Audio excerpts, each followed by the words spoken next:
So, hello everyone, a very good afternoon, and welcome to one more empowering edition of the Vibe Live, a Hexalog. The Vibe, that is an acronym for Women Inspire, Build, and Enhance, is a platform dedicated to fostering women's excellence.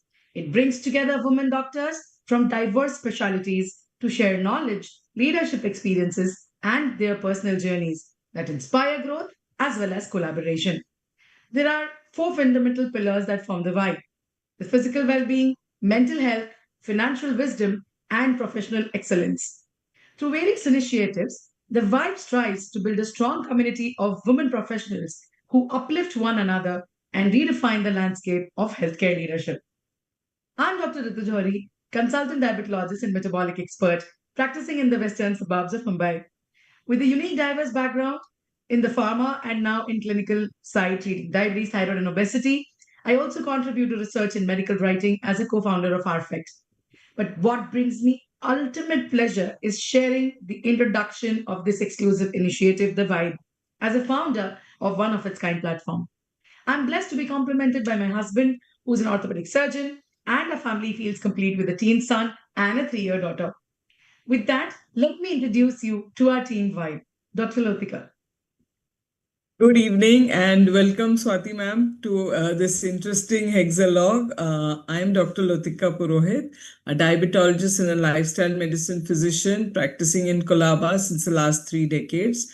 Besides this, I'm the visiting faculty at JJ Group of Hospitals and Grant Government Medical College for the last few years.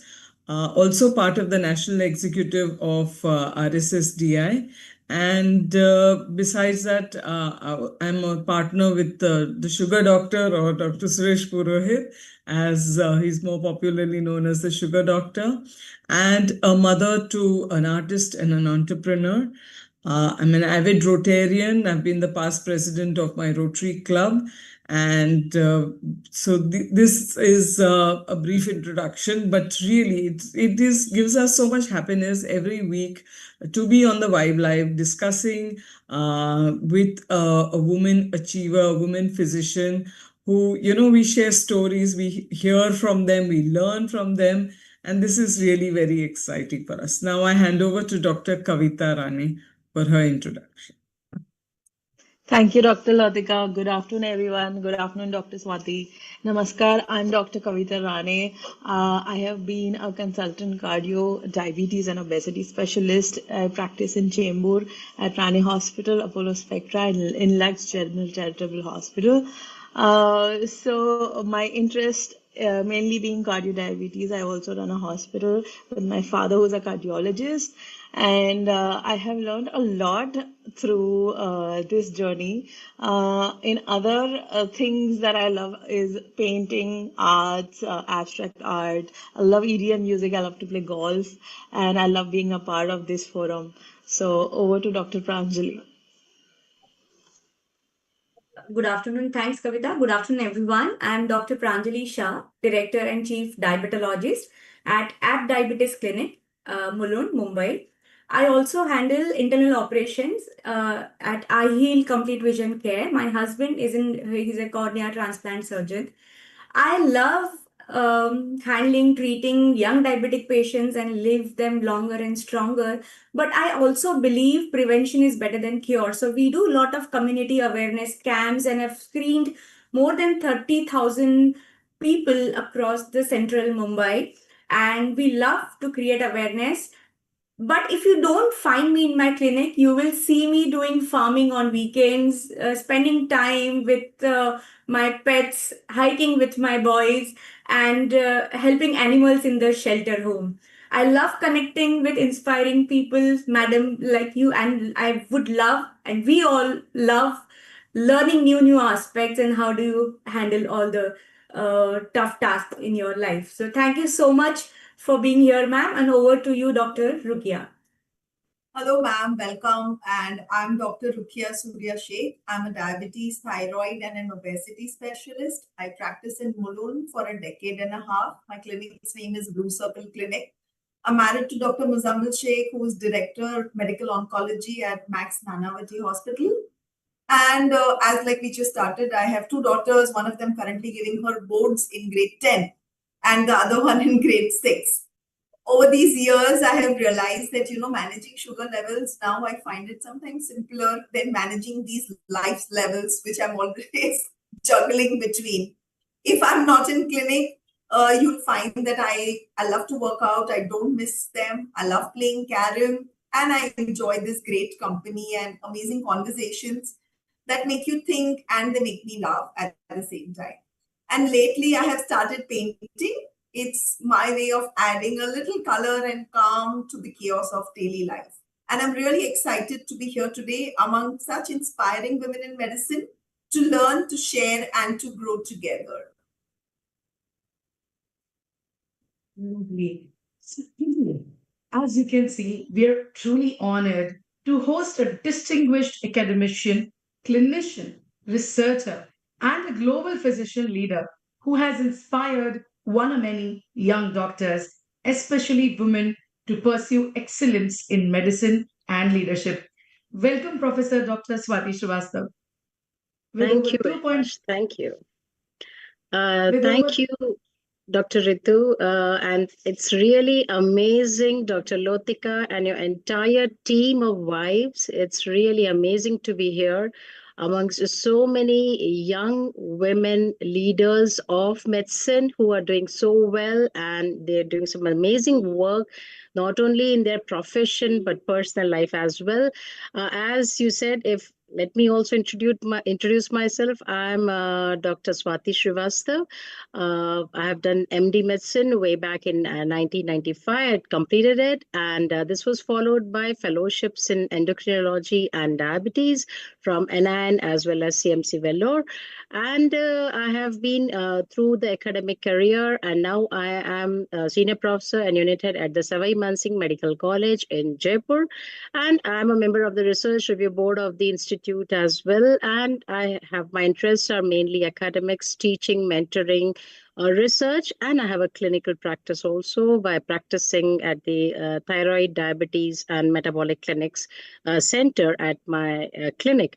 And it's very interesting to be here as this wives, it's empowering women in medicine, as you said, and the tagline was very interesting, the breaking the barriers and building the futures. That's very important. That's very interesting. Women have to break their barriers, and then they would realize what all they have.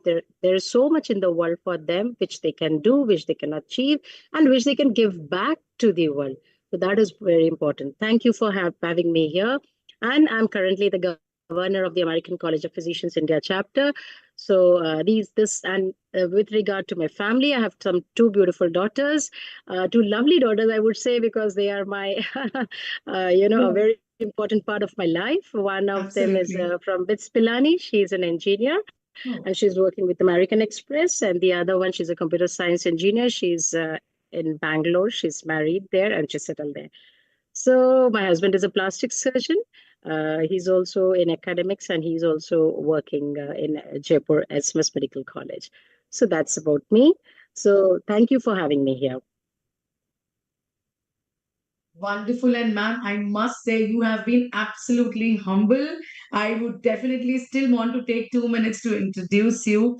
With over 2.5 decades of experience, being the very first woman candidate to be governor, I think that is where we would want to put the entire focus on, and that too of an esteemed international platform, and which is, the American College of Physicians, and also senior professor and unit head. You are definitely an avid researcher, a dedicated mentor, a highly rewarded persona, and still you come across as an epitome of calm and an enigma with knowledge. So, terrific combination, ma'am. You are of composure and strength. So, with that, really, thank you so much for accepting our invite and being on the Vibe. With that, I request Dr. Lotika to move forward with the first segment. Yes. So, madam, the first segment is about the journey and the inspiration and the making of an academic clinicians. You being a gold medalist with your academics and the excellence is clearly a strong trait. So this explores the roadmap from childhood to now. So, like every doctor has a defining moment that shapes their path. What was the moment in your career that first led you to become a doctor and then choose to become a physician doing medicine? And Yes, that is a very interesting question. As Dr. Latika, you would very much agree with me. In our times, there used to be very few physicians who were women. Like lady yes, physicians was they're not a yes, common entity.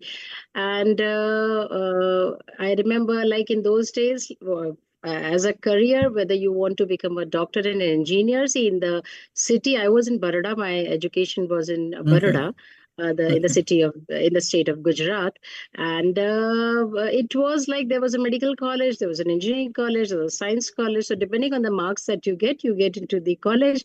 You are not supposed to think of going out anywhere. So that's how it was, and that's how I entered into MBBS. mm-hmm. Now, after entering MBBS, it was very, I always remember that part of my life being a turning point for my career is that my first clinical posting. My first clinical posting was in the Department of Medicine. And that was the first time I interacted with patients. We begin with the history taking and the clinical examination and all that things which is there in the clinical posting. And that was the first time I interacted with the patient. And somehow in that duration, the impact was so strong and it was so impressive that I decided this is what I'm going to be. And I almost fell in love with medicine. Like I did not think of any other subject. I was absolutely up to medicine. I could not have taken any other subject like surgery. Or all the subjects are very good, but my mind got molded in such a way that no, I have to be this. I was so much intrigued and interested by that, Mm-hmm. and that is how the career went on, and that is how I became a physician. And thankfully, I got in my post graduation also medicine, and that's how I went ahead. That's very nice because I know a lot of women in those days would choose to do gynec. It used to be like a, Absolutely. obvious choice that every woman doctor became a gynecologist, and there were not many women who did MD medicine and did practice that. Yes, So Dr. Latika, that really, increases our responsibility also, we as true, seniors, very true, that the very first true, impression that we give to our juniors and the young minds who come to us should be true. such that they really get to know what they want to do. Yeah, So exactly, that's exactly. increases the responsibility on our shoulders, that when you get Yes, students, then they that's are right. really such fresh minds. They can be, they True, can, if we true. give them a wrong impression, probably they will carry it for life. So that makes it very important. And that's how it became in my life as well.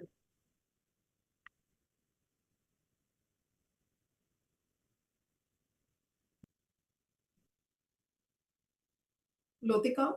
Yeah. Yeah. Okay, now you can hear me? Yeah, okay. So, sorry, I think the connection went a little.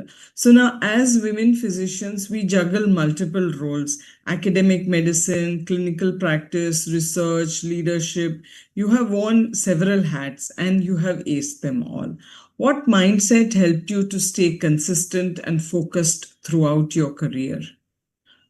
So again, that is very interesting because as I proceeded from my post graduation, at that time I did think of super specialization. Had I done a super specialization, I would have done in neurology, because that is usual in MD. Neuro is the one everyone likes. So, but I didn't do that because I was in love with medicine itself, and I didn't want to focus on just one aspect. I wanted to work into the entire field, and that's what I had decided at that time. And then further I went in for my other fellowships later on, when I realized that no, my real interest is in thyroid and diabetes and metabolic disorders. So I went into those fellowships. So after that I took up the job because teaching was a passion for me. After medicine, teaching was always a passion for me. So I strive to become, and I did become, an assistant professor in the medical college. So teaching came naturally, and along with that, the clinical work also is quite a bit over there, and as well as in the clinical practice. practice that we do at in our clinics. So that came naturally. Research also came up because of the academic environment in which I was there. So all these came naturally, but then as experience increased, we realized that things keep on, as you say, you take many hats, but then things keep on coming your own way. As you just keep on doing your things well, somehow one goes to another and the path keeps on going ahead. And you keep on, moving ahead, and you keep on getting newer and newer roles. And I think that's the best part of life, that you keep on getting newer and newer roles and you enjoy each role of yours. And then you end up having done quite a bit without having, of course, you have to put in efforts, but really it doesn't Right. stress you out. You put in all the Mm. things and naturally it comes, as a good outcome. So I Yeah. have been quite lucky in that manner. And I would say by the grace of God, but yes, how to do everything. So I would say if the younger persons would like to say, how do you do everything at a time? I would say focus on what you're doing right now. Right now, we are sitting Mm. here, we're talking. So this should be our main Yeah. focus. You focus on what you're doing right now to the best and make an effort for that also. Prepare yourself, make an effort, and then do that well. Having done well, then it should be out of your mind. Then you go on to your next task and do that also very well. So you keep on achieving everything one by one, and then Mm. that really helps you a lot. It doesn't pile up on you. It should not. Yeah, that's so true, because I know you appear very calm and composed, but you are excellent at whatever role that you choose to follow, and I think that is the secret of doing it right now, doing it, to the best of your ability at this point of time. So now I hand I'm over to. obliged, Dr. Lotika. You are much way ahead of me. You are an inspiration to all. I'm obliged by all of you. Thank you. Thank you. Thank you. So now I hand over to Dr. Rukaiya for the next segment. Ma'am, it's been wonderful. And yes, we need to focus on what we have at hand right now. And my segment is about leadership, that you're fantastic at, and the professional growth in the field of medicine. You're being the first women candidate which is appointed governor for an international esteemed organization. Where we are actually hardly even seeing women doctors on the national diocese. You are one of the first at the international organization. And that is not only exemplary leadership, but also responsibility, which you are handling fantastically, along with multitasking various other roles. So, ma'am, what does leadership in medicine truly mean to you? Especially when you're a unit head at an SMS medical college, how do you balance, the patient care, the academic rigor, and administrative responsibility? Because that adds more and more once you gain up higher. True, very true. Thank you, Dr. Rukaiya, for a very interesting question. And yes, I think the being the unit head at the SMS Medical College is quite a tough job in by itself, because we have a huge drainage of patients here in SMS Medical College, a very large number of patients. And in addition to that, we have a lot of administrative responsibilities that come with it, a lot of things that need to be done, a lot of things which need to be corrected every day in, day out, So we have to be careful on the legal aspect and so many other aspects as well.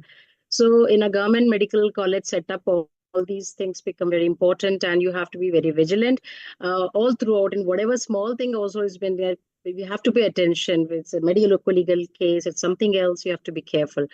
And being a governor of the American College of Physicians, yes, I think India is quite doing very well, and quite now, going up to the, when we talk about leadership of women in higher roles, as we had a woman prime minister very much long time back, much before the international, so many other countries had.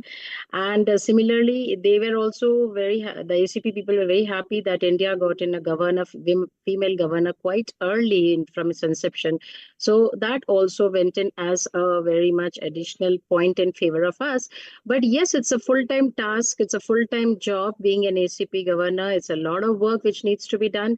And what do I understand by leadership in medicine? So now medicine by itself, you are all in medicine, and you know that What medicine needs is it doesn't mean that it's the leader in medicine is not the loudest voice in the room. It's not the loudest voice in the room. It's not titles. You don't need to have so many titles, but it's the steady hands, in a sort of a chaos. There's a chaos, there's a lot of things going on, and there's steadily you give instructions. There's a calm voice and a calm outline that you draw whenever you are in an emergency. Something comes, and then how do you plan it out? So it is a calmness which is important in medicine. That is one thing very important. And the leader has to be calm, then the rest of the team will be calm. Second Right. important thing is the teamwork. The teamwork, everyone has to go together. In medicine, we cannot just do ourselves something and that's all finished. No, it's a complete teamwork. So whether it's in our clinics, it's in the hospitals. With the hospitals, you have your junior faculty or residents. It's a tired round, that we take. Everyone takes a round and then everyone brings out something new. So Right. it's very important. Every piece of information is important for your diagnosis, for your management. And when it comes to associations and working, teamwork is massively important. Today, all 5 of you are here. So it's such a wonderful thing to be here to see all of you together and to be doing it together and cohesively growing and being together. So I think medicine is about coming together in a calm manner, mentoring the younger minds to learn and to take the next generation much, much ahead of us as well. Hmm. Absolutely, ma'am. Ma'am, but what we are still seeing is that women, compared to men, they hesitate to step into the leadership roles. Somewhere we are still not seen as Yes. representatively as our population ratio is. So, and like even at MBBS, we are all at almost equal numbers. But when it comes to leadership roles, there is a clear demarcation between men and women. What do you think, what is holding them back the most? And how do you think they can overcome that? So you are so right. So women hesitate, and if we talk about not only women hesitate, but there are also a lot of factors which come into it. So when you say that women being underrepresented in the leadership roles, if I give you the facts, then it's in all leadership roles, not only the medical fraternity. Actually, medical fraternity is relatively better. But if we talk about technology and engineering side and finance and entire all the setup, so it's around 16% leadership role, which was used to be there in women. In India, it improved somewhat to come to around 23-24% in the recent years. In the West, it was a little higher initially, but it is not improving there. And why do we have so less leaders amongst women, whereas we have so many women in the supporting roles, in the background roles? So whenever something is to be done, we realize that the people in the leadership, that there's no woman, but actually the ones who have done all the work, they're all women. So why that difference is there, that needs to be looked into. And when we look into that, there are many factors. The first factor I would say would be a small lack of confidence on our part itself. So probably we can do it and we will do it. This thing should be there because probably we think that maybe I will not be able to do so much. Maybe I will not be, I'm uncertain. There may be a lot of legal issues to it, financial issues. I may not understand them. Well, but we realize,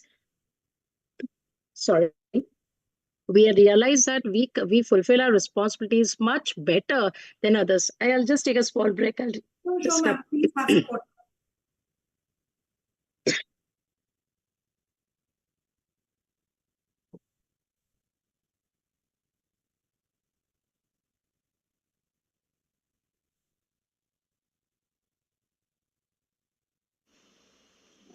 It's so true what ma'am is saying, isn't it? Yeah. That But that we lack confidence. We were in MBBS, there was equal 50-50, which is not the case I see in a technical class or I see in an engineering class. Over there, probably, it is 30-70 still. But in medicine, and they are all at par. When you enter, you're giving the same entrances, you've cracked the same exam, you've come. So Rukaiya, when now you are saying that 50-50, but in our times it was women were 30% or maybe even less than 30%. And what also used to happen was a lot of women would get married and not practice. Right. So those were also lost to kind of follow up, so to say. But Right. now it's good to see more and more women Mm. in practice and in some roles of leadership. Yes, So I So ma'am. one another important thing which I feel, Dr. Lotika and Dr. Rukaya, is that we have a relatively limited access to influential networks. Hmm. So networking is one thing which comes very easily with the men, and they can easily do it. Whereas for us, it's pretty not that easy, and probably we cannot get into the real, Because we are networks where you can make your contacts. Yeah. right. So you're handling house, you're taking care of your, Yes. and if you're Yes. invited to go to a meeting, I'll be like, okay, today is not important. For a man, he's like, he'll just call up and say that, okay, I'll be late home today. I need to rush to a meeting. So, So I guess what her we will networking is nurtured there, which over here is not nurtured. So in a conference, we would be attending all the sessions very religiously throughout the day. When it comes to the evening part, when networking is there, we would say, no, we have to go home. Where the men, they would do exactly the other way around. They would not be there in the morning, they'll be there in the evening, and then making all friends and networking.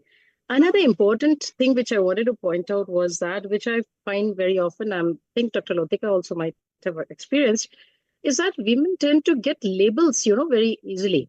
So if you're in a room and in that room there are a lot of women and there are a few men, you would still see these men talking and dominating the conversation. But if it's the other way around and the women are, talking a bit too much and having their opinions being expressed, then probably she's too bossy, she's too loud. So these labels do stick on to us sometimes. I think how do we overcome it? I think we need not pay much attention to the labels that we get, and I think we should keep on moving on. So I Right. think these are the few things which come into the way of women leadership. You have to be more confident. You have to be more accepting, and you have to realize that no, I can do it. It's not a big thing. I learn. Everyone learns. Even the men learn the new things which they have given responsibility. The financial aspect, the legal aspect, they also have to learn. We can also learn. Right, right. I think the younger generation will be blessed to have mentors like you. So, ma'am, bringing to the physician that you are, what differentiates, in your opinion, a good physician from an exceptional one? And so, what are the important skills that you would want young physicians to develop today, which is beyond clinical knowledge? But that is without saying, you have to have that. But Very this, true. That's very true. So, see, knowledge is mandatory when it comes to any field, especially in medicine. Knowledge is mandatory. You cannot do anything without knowledge because, as we say, that the eyes don't see what the mind doesn't know. So, if you don't know it, you won't be able to recognize it, even it's glaring right on your face. So, that's important. But then, that's not all. The exceptional clinician who is there, what does he have in, or what does she have in particular, if I would say, is that probably that fact that something else you have to, you have to be a good listener. When the patient comes to you as a you and tells you something, you listen to his problems or her problems properly, and try to, look at the person in total with regard to his problem. And if you do that in as a whole, then what you realize is that you are being able to understand their problem much more. So many problems are related to psychosomatic issues. So many problems have different things. So unless you look at the patient as a whole, you will not be able to make out the background, and you won't be able to diagnose, and you will keep on writing new and new prescriptions every time and would be failing at the results. So that is important to look at the patient in whole. As we see, many times we see that the ones who have excelled in their college times really don't become very good clinicians. I think because practicing is a special art. And then if you do it well, you will see generations of patients of the same patient, many generations will come to you. right. Thank you, ma'am. This has been truly enlightening to understand your point of view in terms of leaderships in women, and especially coming from you, who's one of the first. Over to you, Dr. Pranjali, for the next segment. Thank you so much, Rukia, and it was lovely listening to you, ma'am. So my next segment, ma'am, we'll be discussing about mentorship, research, and clinical wisdom. we all know woman is naturally programmed to do multitask. We can handle professional, personal, family, all the responsibilities. But ma'am, you are doing more than that. You're building future leaders. And that's a huge task as a teachers and mentors. So ma'am, what in your view defines the effective mentorship? And can you share a moment where you felt challenged and vulnerable? So, yes, Dr. Pranjali, mentoring and educational initiatives and mentoring, these have been my passion. And teaching students has been the best part, which I feel it is. I'm blessed with that because that I always wanted that, and I'm still doing that. So that has been a very, very fulfilling, effort and fulfilling responsibility that I have. So teaching students, and what happens is we teach students, but actually we learn more. What I realize is that we learn from them much more than what we teach. What we teach is what we have learned over the years, but what we realize is that these students, they come up with something new and we get to learn more. So what is mentoring? As you said, mentoring is a guide who makes them, a mentor is a guide who makes them realize what they need to learn. So we don't teach them everything, but they do it on their own. But they should realize that the track that they are supposed to go on, so that if they go on any wrong way, then we just correct them, gradually nudge them back, bring them back to the correct path. That is very important. And finally, they go much ahead. Most of my students have been so successful in their lives, and I'm so happy for them. I feel so proudly cherished that he was my student, she was my student. I tell everyone like that. So Yes, it's but a there matter might of be pride. any episodes or moment where you felt Yes. challenged or stressful episodes where you can recollect, or So how not did you exactly manage that? stressful because I usually don't take so much of stress. I And how avoid did the doing next that. question But follows? yes, challenge, yes. Uh-huh. I had this very brilliant student with me who who had some, like he was very brilliant, but the problem he had was communication with others. So, and the other problem was he used to, talk about the very rare, difficult disorders and not see the very common disorders. So, when he went from my unit to another unit, he really got a bad, he was quite, he did not like it at all. And the others also didn't like it. And he requested to the principal and he came back to me. And this resident of mine, I used to feel he's so brilliant. Why is he doing like that? So I tried to make him realize where he was good at. And he was good at writing and publishing. He was very good at writing. And then with just a little effort, he started writing so many papers. And then his confidence grew like anything. And now he has finished his MD and is gone for a super specialty, and I'm sure he is going to succeed in his life. So there are many such occasions where the children don't realize, the students don't realize the potential. They think that they just look at these smaller aspect, what I'm doing right now, and probably this person told something to me, that person told something to me, something is wrong with me. This happens very much with residents. They are overburdened with work and they have a lot of things, and this is a very fragile age. So here, if we make them focus on their positive points, they come back to the right track, and then they do it everything well. So But and one that's more point, man, because if they get a leader like you, where you can see strength and weaknesses in that particular child, so that has also helped. Otherwise, others have already missed, right? Other departments. So but it was I you who would have not found say out that. his strength, I would and not say that. Probably he was more yeah. comfortable here, so he came. Otherwise, I think yes, but we should look. Everyone has strengths and weaknesses. I have a lot of weaknesses. We all have weaknesses. Who can be without weaknesses?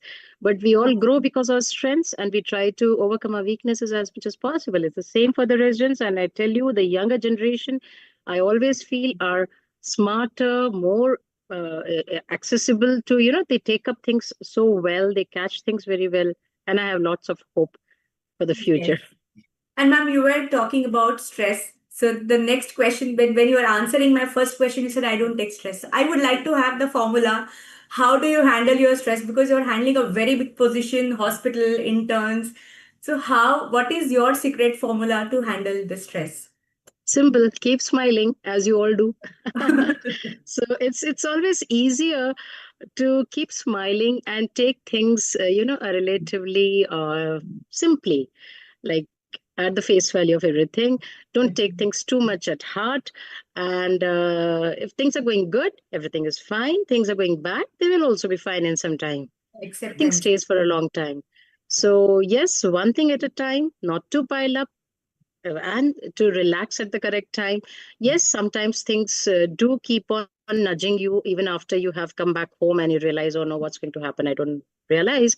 Yeah. That is where you need your support system. The support system, your family, your colleagues, your friends, they all come up. But then Yes. taking stress doesn't help anywhere, I'm sure. And wearing a smile on your face always helps you a lot. Thank you so much, ma'am, for your inputs. And over to you, Dr. Ritu, for the next segment. I'm just, I'm just so aghast, ma'am, by the wonderful points that you have been mentioning. And I'm just thinking, how many notes do I make? Because, yes, these are the actual problems that we see when it comes to, the real world. And like you said, it's very easy to just turn your eyes and say that, yes, we're gonna do good. And likewise, that because we have people like you and we have each other, smile, protect each other, support each other, push each other, like you said the earlier word as well. I think that is where the entire mantra of leadership for women truly lies. So my segment is now women in medicine and work life integration. And I heard that you have very beautiful daughters, also heard about the support system, your husband. Academics, of course, runs through very hard for all of you. And you've been awarded several laurels, under the domain of women when it comes to, your entire career till now. While being a career-oriented academician, which you are, and you also ace your roles of being a daughter, a wife, as well as a mother. So these questions that come in are going to talk about how do you manage those. So my first question being, medicine itself, ma'am, is a very demanding kind of a role. You have patients, you have long hours, and then you have to hear their emotional, issues, their health issues, and sometimes it's not easy to carry back that home. So how do you, tell women physicians to protect their mental and physical health? Because of course, yes, there is a lot of resilience that comes in. That's the first part of my question, and I'm sorry this is a little long one, but how important is it to have a support system like you just mentioned? Could be family, could be colleagues, mentors in this particular situation. Very right. A very, very important question, Dr. Ritu, because medicine does have long hours and we deal with the real emergencies, and they're so heavy emergencies that sometimes would affect a lesser person much more. But because we are used to uh, seeing them so frequently, probably we take it more as an objectively and we just go on and do treat it and do so. But it does have a lasting impact on your mind. Many at times, many cases have been, remain in my mind for many hours after coming back home also. And I'm sure this Absolutely. happens with all of us. But then we have to realize that our mental and physical health is the priority. If we are not well, our family is not well, and our patients are also not well. So first we have to remain Right. well. So we have to focus on our mental and physical health. And like what we keep on advising everyone, that a good sleep, a good nutritious food, and a good physical workout. Like Right. one of you said that you all love doing workouts. Yes, it's very important. It's very important to have a good physical workout. Even I love doing that. I have my walks in the park. We have a central park here, and I love doing that. And the chirping of the birds is something which Yes. really, Please. makes my mind very much soothe. It feels soothe and calm. So these small things, just the flowers True. and the birds and the fresh air, take lots of fresh air. It's very important to do that. A good sound sleep is very important. But then you have so many other things also. You would say Yeah. it's easy to say, but how do you do it? Because you have your family, your children. So I would say to them that especially the people who are at a stage, the younger girls who are at a stage where they have families and their children to look after, yes, do that. That's the blessing of life. That's a very part of your life. But then you organize yourself. Organize Right. yourself. What you can do is that you give a specific time for a family, you give a specific time for the clinics, and you give a specific time for the rest of the work, and for then a time for yourself. You organize yourself, prioritize your things. What is more Right. important should definitely go ahead. Then, when you get the time, but Absolutely. keep in touch. And then, when you get the time, then you can pursue your what you wanted to. For example, you wanted to do leadership in medicine. Yes, you can do that later on. But then in the initial years, you keep in connected and keep on doing in small, small steps. And then when you get the chance, when you have the time, you do it. So I would say prioritize, organize, don't pile up. Don't pile up. Don't procrastinate. That is very important. And if you have a work, another small thing, if you have a small work, just do it. It's not a Yeah, tough thing. It's not a big thing. Sometimes we just keep on absolutely. writing, "Ye bhi karna hai, we have to do this, and it becomes a huge segment, and we get, oh, it's so much. How will I do? No, just the small thing, finish it off. So that's what I would I like say, that. and that would be important. And I the totally second like part that, about ma'am. your Yeah. about your backup, which is there, yes, you need a good backup. Family definitely is, and we are lucky to be Indians where we have a good family Yes. backup, and your friends, your colleagues also. So many Absolutely. times, stand with you in moments when Mm, you are a little unsteady. They help you out. So I think that absolutely. really helps. Make a strong bonding with everyone that you come across. Wonderful. I think, first of all, I'm so happy that now we are bonded with you as well. And your beautiful smile also lifts up our faces. So thank you so much for that. And I guess you said it very right, because when it comes to people, it's easy to preach. But when you have to practice what you preach, that's the actual bit. And I guess, yes, when you connect to nature, whether it's the greenery, whether it's the calm, whether it's those birds whistling, and for a second, man, you actually took me there, and I'm still getting those goosebumps because that is what brings peace to you. So always, I think a connect to nature is connect to sanity. Thank you so much for that one. With that, the next question that comes in is, of course, talking about the systems. Like we were saying earlier, the percentages were much low, and now we see more and more women getting accomplished, more and more women choosing careers. But at the same time, probably the systems aren't still ready. Like we were talking that, even today, when there are accomplished women talking, men would probably still look down upon, not up upon. And therefore, what do you see as, these systems getting ready for? How do you expect the healthcare systems to better support women doctors? Any advice on So that note? that's very important. One very important thing I need, what women need, is a flexible, timings and Yes. flexible Mhm. training pathways. So it should not Yes. be very strict. Like for me myself, I had thought that I could do DM, but then I thought that it was more important for me to focus on my family at that time. I was Mhm. 27 years old at that time, and that was the times when you used to think more about the family. So then, and after that, once you get into it, then there's no point in going in somewhere else and doing a super specialization for 3 years in another city. That's not possible. So then I went in for fellowships. So you should have some alternative, flexible pathways, which where you can get what you want to do. May not be as strict, and don't make it as very, very much difficult to be around you. That is Right. one thing. So flexible training pathways would be definitely easier for women. And another Mm. important thing is the maternal and the motherhood. So when Right. a girl goes for maternal leave, it's seen that when she comes back, she does forget quite a bit, and then that break, sort of takes her behind significantly. That should not be the case. Taking a break for maternal leave should be not be considered as, or a caregiving, I would say, a caregiving. Again, Yes. she's she's more what do you say? She's more listening to what her timings for her Mm. in a family and Mm. her children and all Mm. these things. Mm. Then the other colleagues probably frown upon them, that they're always thinking about the family, they're not looking at the work, but this should not be done.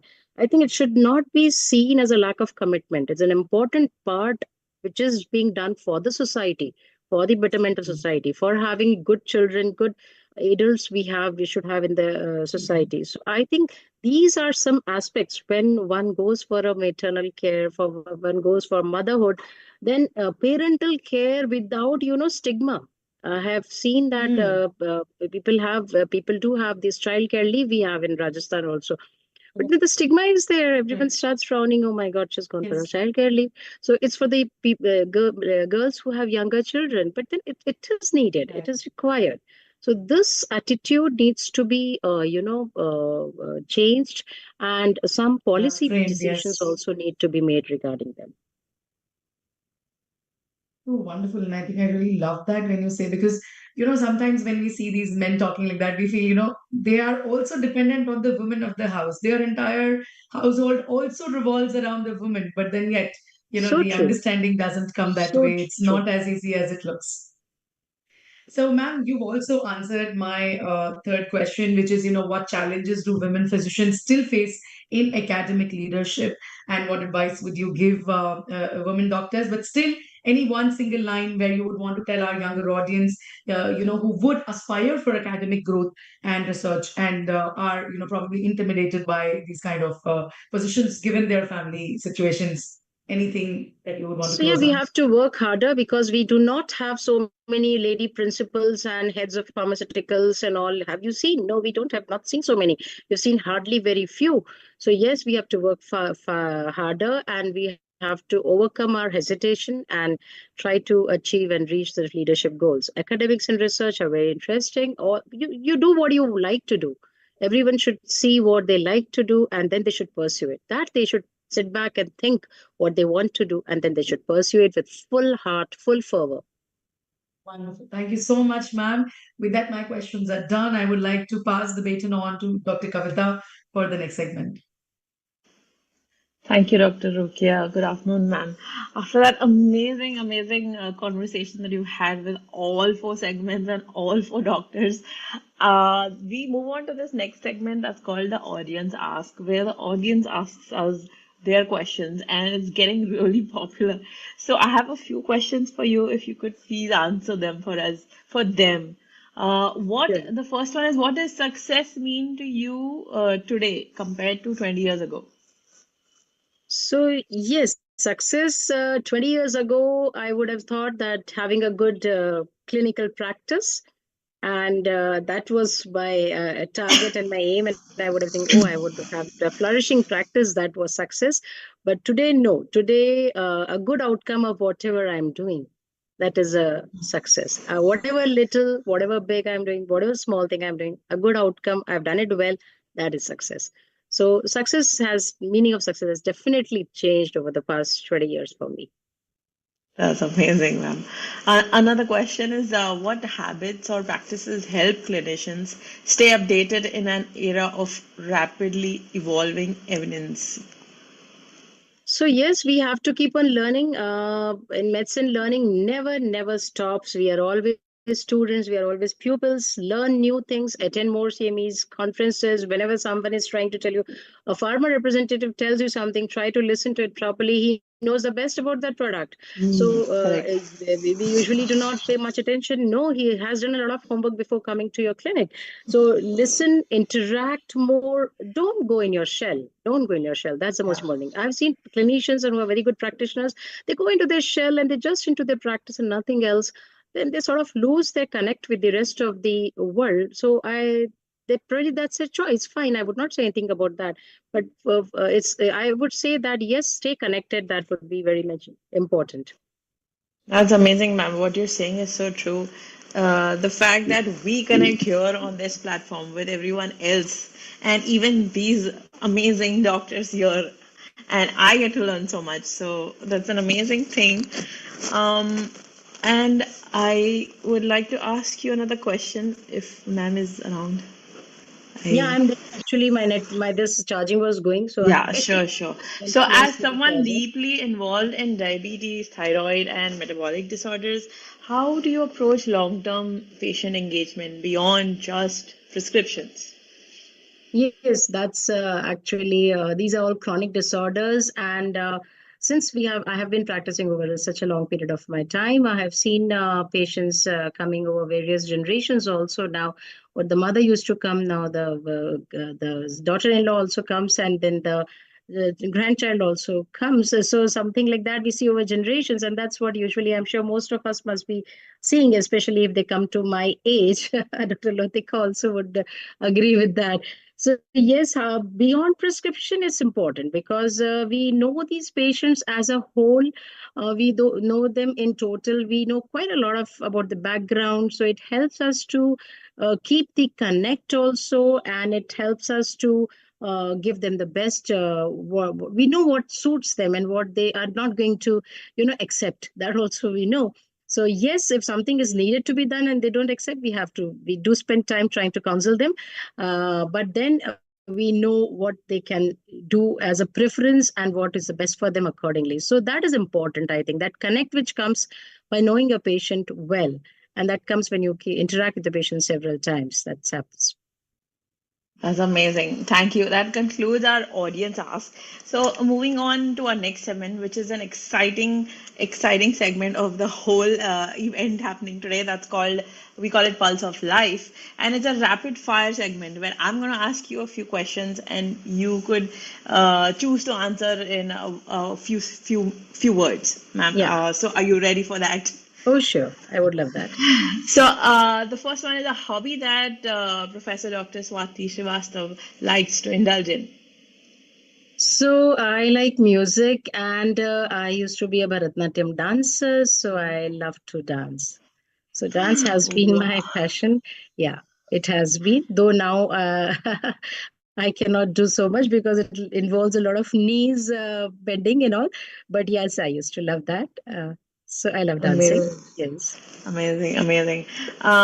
So conference or classroom teaching? Which one do you prefer? Classrooms, any day. I love to teach students, classrooms. Okay. And the next one is, if you met your younger self in medical college, what one piece of advice would you give her?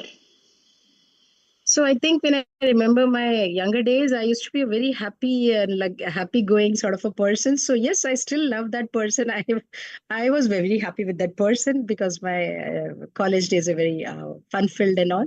So good, yeah. But one thing, if I could have done better when I see all the youngsters today, is more confidence. Maybe I could have had more confidence because the youngsters show a lot of confidence and a lot of grit in them when they come to us.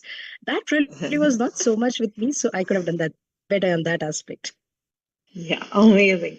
So one word that defines women in medicine. Strength. Okay. Strength. Okay. One thing that instantly relaxes you after a hectic day. Oh yes. After a hectic day, I get to talk to both my daughters. That really relaxes me well. Chat on phone, that's what I can do. Yeah, definitely. Early morning rounds or late night academic discussions.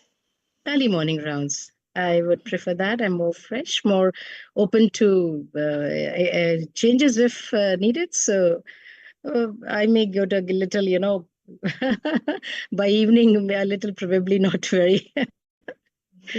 Yeah, So you can understand. understandable. Yeah. A quality every physician must cultivate. Every physician must cultivate a quality of listening patiently first, and then bringing out what you want to do instead of just reacting and jumping to a conclusion as soon as someone comes to you, says anything to you. Correct.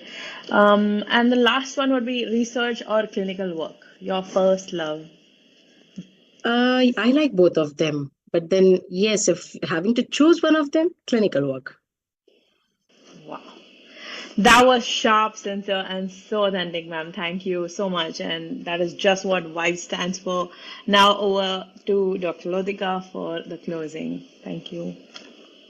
So thank you very much, Swati ma'am. It's really been so enlightening talking with you.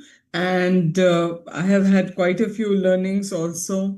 Like one I liked was that focus on what you do and do it now and do it well. Leaders don't need titles. There's so many more that I can keep going on. But let me ask the team what all their take home is. Rukaiya? Multiple which I have written, but what I like is that a leader needs to be steady and calm during the chaos. And what I also learned today is look at the person in total. Mentor, I think somebody was described the mentor so well. He doesn't teach you, he just guides you toward what they need to learn. So I think that is fantastic, really nice. And last but not the least, prioritize, organize, and do it now. Do not procrastinate, because I'm one person who does procrastinate. So yes, I love this. We all are. We all are. We all do. Dr. Ruqayyah. But we need to work on it. So, Pranjali, Dr. Pranjali, So, same, I also agree to Rukia, but what could connect to me was like take action, action, action. Don't procrastinate, and calmness when you're actually mentoring and leading. So calmness is the first thing which is important in your life. So these two things is a good learning lesson for me, ma'am, today. Kavita. So what I learned today from ma'am is that what she said about the fact that eyes don't see what the mind doesn't know. So you need to have your knowledge in place first. You won't be able to see in the dark anyways. So that is one thing I learned. And the other one was the calm leader with teamwork. That's what gets the job done. So that was amazing. And the other thing she said was someone somewhere needs to lead. This is the one thing that connected with me personally as a person who is running a hospital. Thank you so much, ma'am. Yeah. And Dr. Ritu? I think again, I think the entire episode, I think, was wonderful. But just to, pick up a few, I think the best part which I felt was, that you should be very dedicated towards what you're doing, point number one. So, do it with all your heart. And even if you can't do it, stay connected with it. And I think I relate with that, ma'am, because when I was in pharma, I wasn't happy, I would say. I was doing amazingly well, and it was a complete comfort zone for me. But to get out from there and get back to practice, which was my initial urge or itch, I think it took me real boulders to move to get there. So yes, I did park that, and I still stayed with throughout my pharma career. I stayed with diabetes because I wanted to not leave that passion, and I'm happy I'm back here. And of course, without my girl gang, I don't think I can survive. I'm really blessed to have all these beautiful ladies with me, and of course, you with us, ma'am, inspiring us furthermore. So, that is what I would like to say. Thank you so much. It was really nice. And what about you, madam? How did you feel? How did you find the session? Oh, it was very, very interesting, and it was so intriguing. It made me walk through right since my MBBS to MD and my entire career. It was really eye-opening, and I loved being here. And lovely questions framed out so well. I'm really amazed by all of your work, and really appreciated this. A wonderful forum. And I hope it helps the other younger people also who are listening to us. Yes. And just don't think about it's not about men, gender equality. It's not about men. It's not about women.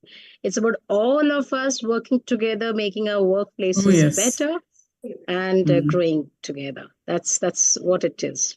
Yeah. Thank you, Dr. Lotika, and all for having me. That is so true. So, madam, at the end, we have our signature vibe. So, at the count of 3, 2, 1, if you could just put your fingers together. Yeah. So, 3, 2, 1, and then we say, be the vibe. 3, 2, 1, be the vibe. Be the vibe. Oh no, I got muted. I'm sorry. Oh, let's do it again. We'll do it again. Yeah, sorry, I got muted. No problem. So 3, 2, 1, be the vibe. Bye. Thank you so much. Thank you so much, ma'am. Thank you.